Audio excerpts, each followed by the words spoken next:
ಎಲ್ಲರೂ ಹೇಗಿದ್ದೀರಾ? ನಾನು ಚೆನ್ನಾಗಿದ್ದೀನಿ. Welcome back to my YouTube channel. ನಾನಿವತ್ತು ಅಂಗಾರಕ ಸಂಕಷ್ಟಹರ ಚತುರ್ಥಿ ಬಗ್ಗೆ ನಾನು ನಿಮಗೆ ತಿಳಿಸ್ಕೊಡ್ತೀನಿ. ಯಾವಾಗ ಬಂದಿದೆ, ಯಾವ ಸಮಯದಲ್ಲಿ ಬಂದಿದೆ, ಯಾವಾಗ ಪೂಜೆ ಮಾಡಬೇಕು ಅಂತ ನಾನು ನಿಮಗೆ ಮುಂದೆ ತಿಳಿಸ್ತಾ ಹೋಗ್ತೀನಿ. ಇದೇ ತಿಂಗಳು ಅಂದರೆ ಜನವರಿ 6/1/2026 ಮಂಗಳವಾರ ಸಂಕಷ್ಟಹರ ಚತುರ್ಥಿ ಬಂದಿದೆ ನಮಗೆ. ಇದೇ ಅಂದರೆ ಈ ವರ್ಷ ನಮಗೆ 3 ಅಂಗಾರಕ ಸಂಕಷ್ಟಹರ ಚತುರ್ಥಿಗಳು ಬಂದಿದೆ. ಯಾವಾಗಲೂ ಪ್ರತಿ ವರ್ಷದಲ್ಲೂ ನಮಗೆ 1 ಅಥವಾ 2 ಬರ್ತಾ ಇತ್ತು. ಆದರೆ ಈ ಸತಿ ನಮಗೆ 3 ಬಂದಿದೆ. ಇದು 3 ಅಂಗಾರಕ ಸಂಕಷ್ಟ ಚತುರ್ಥಿಗಳು ಬಂದಿದೆ. ಪ್ರತಿ ತಿಂಗಳು ಸಂಕಷ್ಟಹರ ಚತುರ್ಥಿ ಮಾಡೋರು ಇರ್ತಾರೆ. ಆದರೆ ಪ್ರತಿ ತಿಂಗಳು ಮಾಡೋಕ್ಕಾಗಲ್ಲ, ನಮಗೆ ಸಮಯ ಸಿಗಲ್ಲ ಅನ್ನೋರು ಈ ಥರ ಮಂಗಳವಾರ ಅಂಗಾರಕ ಸಂಕಷ್ಟಿ ಬಂದಾಗ ಮಾಡಿದರೆ 21 ಸಂಕಷ್ಟಿಗಳು ಮಾಡದಂತಹ ಫಲ ನಮಗೆ ಲಭಿಸುತ್ತೆ.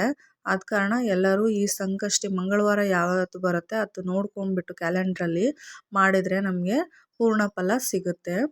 ಕೆಲವೊಬ್ಬರಿಗೆ ಮಾಡೋಕ್ಕಾಗಲ್ಲ, ಆಫೀಸ್ಗೆ ಹೋಗೋರು ಇರ್ತಾರೆ, ಅಂಥವರು ಈ ಮಂಗಳವಾರಗಳಿಂದ ಬಂದಾಗ ಮಾಡಿದ್ರೆ ತುಂಬ ಒಳ್ಳೆಯದಾಗುತ್ತೆ. ಇದೇ ತಿಂಗಳು ಜನವರಿ 6/1/2026 ಮಂಗಳವಾರ ಸಂಕಷ್ಟಹರ ಚತುರ್ಥಿ ಬಂದಿದೆ. ಸಮಯ 8:01 ಶುರುವಾಗಿ ಅಂದರೆ ನೆಕ್ಸ್ಟ್ ಡೇ 6:52 PM ಅದು ಮುಕ್ತಾಯ ಆಗುತ್ತೆ. ಸೊ ನಮಗೆ ಮಂಗಳವಾರನೇ ಬಂದಿರೋದ್ರಿಂದ ನಾವು ಮಂಗಳವಾರ ಸಂಕಷ್ಟಹರ ಚತುರ್ಥಿನ ಆಚರಣೆ ಮಾಡಬೇಕಾಗುತ್ತೆ. ಯಾವ ರೀತಿ ಮಾಡಬೇಕು, ಹೇಗೆ ಮಾಡಬೇಕು ಅಂದರೆ ಮನೆಯಲ್ಲೇ ಸರಳವಾಗಿ ಪೂಜೆ ಮಾಡಬೇಕು. ನಿಮ್ಗೆ ಯಾವ ಥರ ಅನುಕೂಲ ಇದೆ, ಹಣ್ಣು ಕಾಯಿ ಹೂವು ಎಲ್ಲ ಗಣೇಶನಿಗೆ ಸಮರ್ಪಣೆ ಮಾಡಿ ಗಣೇಶನಿಗೆ ನಿಮ್ಮ ಮನೆಯಲ್ಲಿ ಗಣೇಶ ಮೂರ್ತಿ ಏನಾದರೂ ಇದ್ದರೆ ಅಭಿಷೇಕ ಮಾಡ್ಬೋದು. ಮಾಡಿ ಹೂವೆಲ್ಲ ಹಾಕ್ಬಿಟ್ಟು ಗಣೇಶನಿಗೆ ಪ್ರಿಯವಾದದ್ದು ಗರಿಕೆಯನ್ನು ನಾವು ಗಣೇಶನಿಗೆ ಅರ್ಪಣೆ ಮಾಡಬೇಕಾಗುತ್ತೆ. ನಿಮ್ಮ ಕೈಲಿ ಆದರೆ ಮೋದಕವನ್ನು ಅರ್ಪಣೆ ಮಾಡಿ ಗಣೇಶನಿಗೆ ಸಂತುಷ್ಟ ಆಗುತ್ತೆ. ಆಮೇಲೆ ಬ್ರಾಹ್ಮಿ ಮುಹೂರ್ತದಲ್ಲಿ ಆದರೆ ಮಾಡಿ, ನಿಮಗೆ ಮಾಡೋಕ್ಕಾಗಲಿಲ್ಲ ಅಂದರೆ ಬೆಳಗಿನ ಜಾವನೇ ಮಾಡಿ, ಪರವಾಗಿಲ್ಲ. ಆಮೇಲೆ ಅವತ್ತಿನ ದಿನ ನಾವು ಸಂಪೂರ್ಣವಾಗಿ ಉಪವಾಸ ಇರಬೇಕಾಗುತ್ತೆ. ಏನು ಕುಡಿಬಾರ್ದು, ತಿನ್ನಬಾರ್ದು.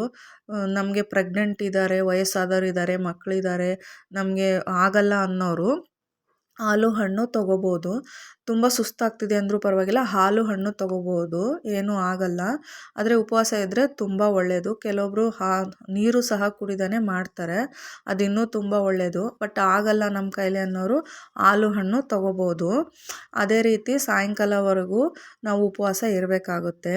ಸಂಜೆ ನಾವು ದೇವಸ್ಥಾನಕ್ಕೆ ಹೋಗಬೇಕು. ಹೋಗಿ ಅಲ್ಲಿ 21 ಗರಿಕೆಗಳನ್ನು 11 ಗಂಟೆಗಳಂಗೆ ಮಾಡಿ ಗಣೇಶನಿಗೆ ಅರ್ಪಣೆ ಮಾಡಬೇಕಾಗುತ್ತೆ.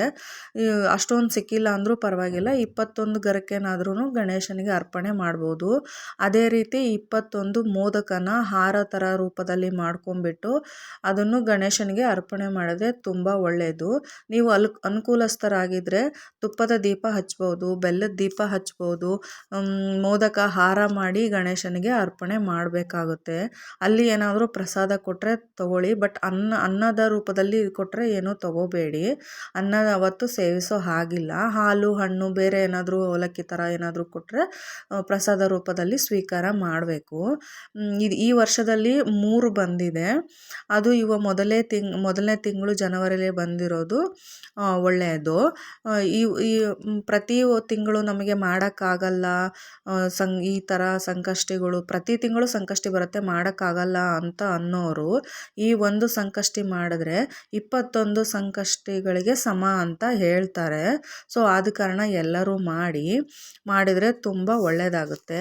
ಆಮೇಲೆ ಸಂಜೆ ದೇವಸ್ಥಾನಕ್ಕೆ ಹೋದಾಗ 21 ಗಣೇಶನಿಗೆ ಪ್ರದಕ್ಷಿಣೆ ಹಾಕಿ 21 ಬಸ್ಕಿನೂ ಹೊಡೆದ್ರೆ ಗಣೇಶನಿಗೆ ತುಂಬ ಒಳ್ಳೆಯದು ಅಂತ ಹೇಳ್ತಾರೆ.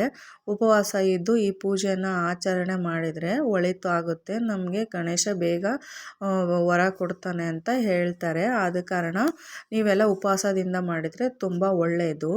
ಆಮೇಲೆ ಅಲ್ಲಿಂದ ದೇವಸ್ಥಾನದಿಂದ ಮನೆಗೆ ಬಂದು ಚಂದ್ರನ ನೋಡಬೇಕಾಗುತ್ತೆ. ಚಂದ್ರೋದಯ ಇರೋದು ಕ್ಯಾಲೆಂಡರಲ್ಲಿ ಕೊಟ್ಟಿರೋ ಪ್ರಕಾರ, ಪಂಚಾಂಗದ ಪ್ರಕಾರ 9:10 ಅಂದರೆ 9:10 ಸಂಜೆ ನೈಟು ಚಂದ್ರೋದಯ ಅಂತ ಕೊಟ್ಟಿದ್ದಾರೆ. ಚಂದ್ರೋದಯನ ನೋಡಿಬಿಟ್ಟು ಆಮೇಲೆ ಏನಾದರೂ ನಾವು ಫಲಹಾರ ತಗೋಬೇಕಾಗುತ್ತೆ. ಯಾವುದೇ ಚಂದ್ರೋದಯ ಕಾರಣಕ್ಕೂ ಆದ್ಮೇಲೆ ಚಂದ್ರನ ದರ್ಶನ ತಗೋಬಾರ್ದು. ಪೂಜೆ ಮಾಡಿ ಚಂದ್ರನಿಗೆ, ಗಣೇಶನಿಗೆ ಒಂದ್ಸರಿ ಪೂಜೆ ಮಾಡಿ ನಾವು ಆಮೇಲೆ ಊಟ ಮಾಡಬೇಕಾಗುತ್ತೆ. ಇದಾಗಿತ್ತು ಇವತ್ತಿನ ಲಾಗ್ ಅಂಗಾರಕ ಸಂಕಷ್ಟಾರ ಚತುರ್ಥಿ ಬಗ್ಗೆ. ಇದರಿಂದ ಏನಾದರೂ ನಿಮಗೆ ಉಪಯುಕ್ತ ಮಾಹಿತಿ ಅಂತ ಅನಿಸಿದ್ರೆ ಪ್ಲೀಸ್ ಸಬ್ಸ್ಕ್ರೈಬ್ ಮಾಡಿ, ಶೇರ್ ಮಾಡಿ, ನನ್ನ ಚಾನಲ್ಗೆ ಸಪೋರ್ಟ್ ಮಾಡಿ. Thank you.